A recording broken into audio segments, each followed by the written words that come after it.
Well, obviously, different look this spring. How's the adjustment gone with the new style of offense? Is it work in progress, or do you feel like you've made good strides? It's definitely a work in progress, and that's always going to be the case. That's been awesome, kind of a breath of fresh air with these guys playing fast. The biggest thing is just decision making, having the option, the ability to break routes off or, head towards the middle or the outside based on what kind of leverage they're seeing. So it's a work in progress. Guys are doing a great job of grasping it, and the biggest thing I see is just the energy all the way around. They're more involved. They're playing different positions, moving around. Film-wise, we have a lot of great examples. Coach Spav is awesome with, the success he's had in the past with his offenses. So he has a lot of examples of what to do, what not to do, and it's been great for the guys to be able to pick up on that, and they're grasping it well. But it's always going to be a work in progress, and it's going to be we'll be right where we need to be when we need to be there.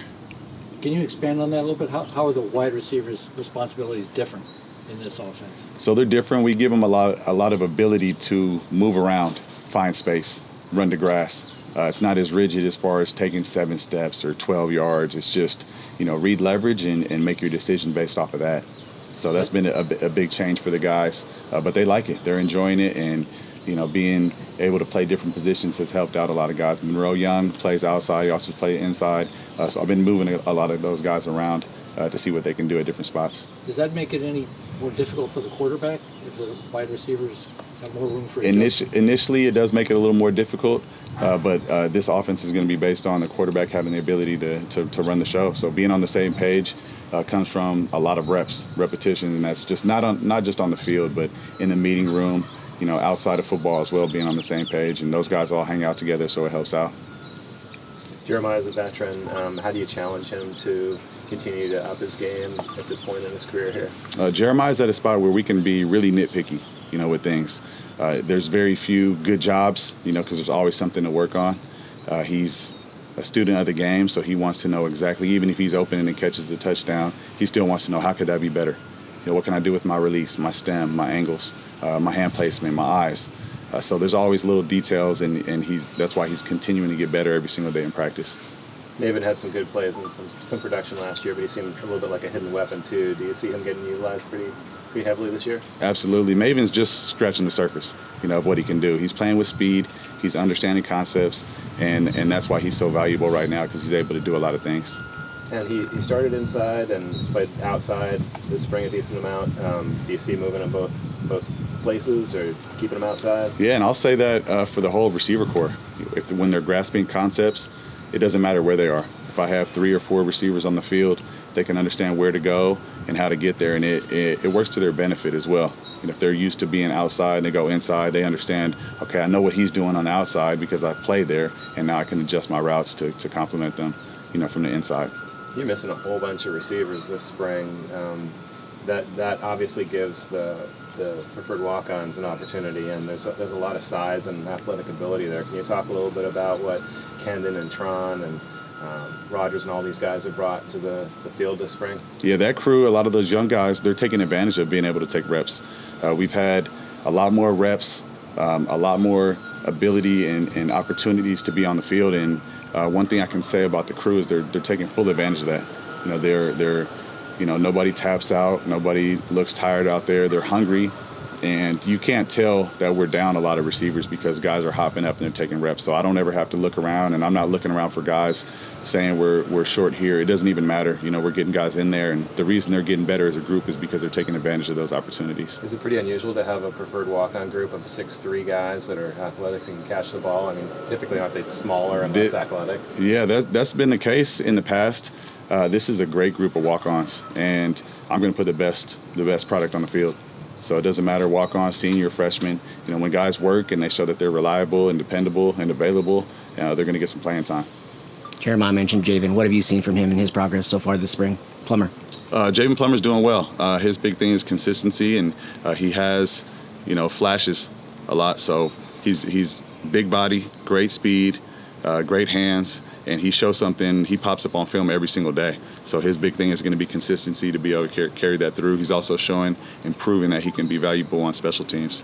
We expect a lot of big things from him. What were some of the goals that you had at the outset of spring ball that you were hoping to reach, and have you been able to get close to reaching some of those? Yeah, we set a lot of goals. I mean, we set goals of 93% catch rate as far as balls thrown to us and targeting. We set a goal every day of getting better at specific things. They send in the group message one specific goal of what they need to work on from that practice, and they're able to hit those goals daily. Every single rep they're working on things, but they're able to kind of stack those goals, reach them, and then set new goals and aim towards those. As a group, the goal was to get the offense down and really play fast, and they're getting closer to that each day.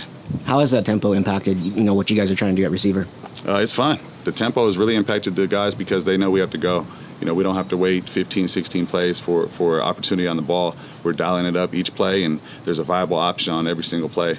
So the tempo, the speed, they've grasped it, and they're really enjoying it. Coach Wilcox has talked a lot about the 50-50 balls. When you're with the receivers, what are some of the things that you're talking about when those opportunities come up?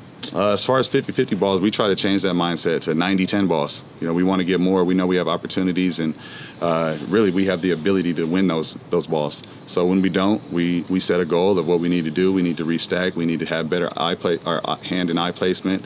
We need to do all those things. So we have specific coaching points to be able to reach that more of a 90-10 goal. How do you feel like you've done in that category? We've done pretty well. I always tell the guys, film's never as good or as bad as you think. So even great practices that we fill out here, there's always things to coach up, from film and work on the next day. What's the adjustment been like for you as a holdover to work with some new coaches and get to know some new personalities and faces? Personally, it's been great for my career to understand different offenses. It really hones in on the things that I need to focus on as a coach. I've had Monroe Young's been in 3 different offenses, and he's really thriving right now because of what he's learned in the past. So he takes those things and he applies them, and then pulls out the things that apply to this offense, and he's doing well with it. Noel and Kalen are a couple of veterans. How have they changed the equation individually with your receivers going against them, and Sam too? So we always say iron sharpens iron. If you look at that DB group over there, there's very few guys that are automatic wins against, because those guys are working. They're very technical. Coach Trey and Coach TB do a great job with those guys. I think we have some of the best DBs in the conference. So if we're winning, if we're able to win here, whether it's 1-on-1, 7-on-7 team, we'll have great success. Guys, which I love, they watch film together. We watch with the DBs here and there. The guys pre-practice, post-practice are working on technique, and they're really explaining what they're doing, and both sides of the ball that helps out. So you've got a couple of transfers that haven't been here yet. One's still recuperating, Hightower, and one Montgomery is coming in this summer. Can you talk a little bit about what they'll add to the mix? Yeah, both those guys, they can run. They're big bodies. They have good speed. Decision making on the field is great. Hightower's been getting more and more reps every day, so it's good to see him flash here and there. And then Marquise coming in, we're looking forward to having his ability and size on the field as well.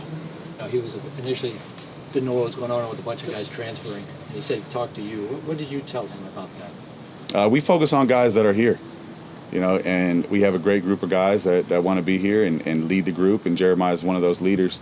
He has a lot of goals as a Golden Bear, and we're striving to attain those goals every single day. You didn't tell him anything about transferring, about the pros and cons of that? We focus on the guys here, and he said as a freshman what he wanted to do by the time he finished here in his career, and he's on track to attain all those goals. Were you surprised that J. Mike transferred? Yeah, it's tough. This day and age, there's different reasons of why things happen, and that's why we continue to push the mindset of focus on what we have here and what we're doing here, our goals here, and we keep streamlined and focused on that.